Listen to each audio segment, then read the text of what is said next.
everybody. My name is Dominic Terry. With me today is Dr. Ted Clark, a retired veterinary pathologist and the president of the Vintage Veterinary Exhibit Association.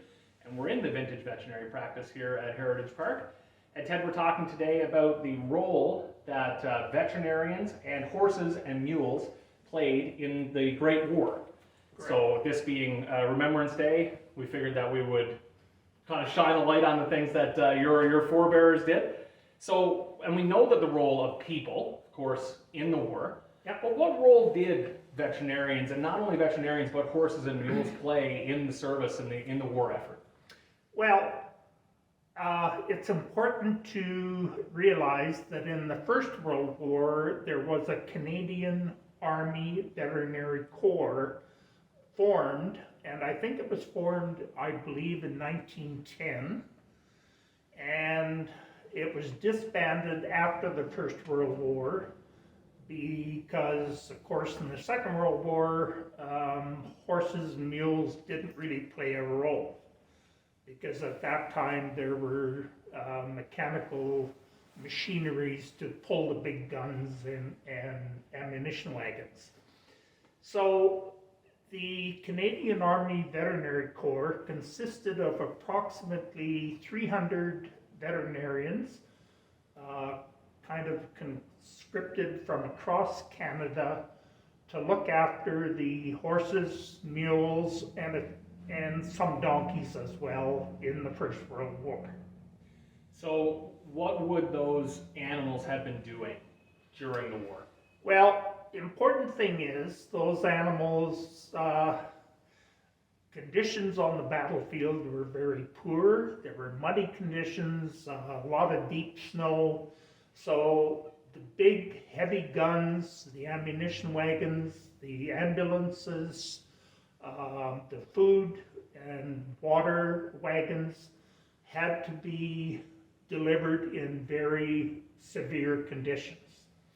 So they required heavy horses to pull those, especially the heavy guns, were very difficult to move. And they had to be used to pull that equipment and supplies to the battlefront, basically. So we know that there were many millions of men and women who went to fight. Just a small number, though, of that would be probably 1,000 in all of veterinarians in the Canadian Corps, along with other ranks that helped them out. Well, actually not even 1,000. There were, from across Canada, I believe there was approximately 300 veterinarians that were on duty. Now, those veterinarians were not really there on the battlefront. In other words, they didn't carry battle guns and whatnot. They probably had sidearms, but that's about it. But they were there to actually provide a medical service to wounded horses and to look after their well-being. Why do you think we get so many stories of the Battle of Vimy Ridge, when Canada came into its own as a real nation? And we hear the stories of the fighters who valiantly gave their lives for Canada and for freedom. Why do you think that we don't hear so much about veterinarians in that run? Well, that's something, Dom, that I've wondered as well. You do a Google search and you try to find information on how many veterinarians were involved in Vimy Ridge and other big battles, but probably the best source of information for the public is to search online and for the name Andrew McEwen, because Andrew's PhD dissertation was done at the University of Calgary, and it's available online in the PhD format.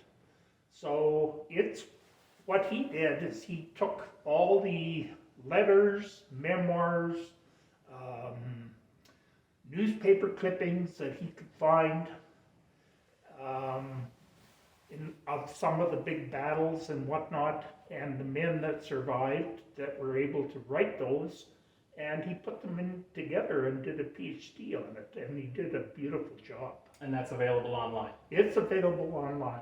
All right, so we encourage you to go ahead and find out as much as you can about veterinarians and the animals that served the war effort in World War I. And when you're remembering our soldiers this November 11th, give a passing thought to your veterinarians that served. Thanks a lot, Ted.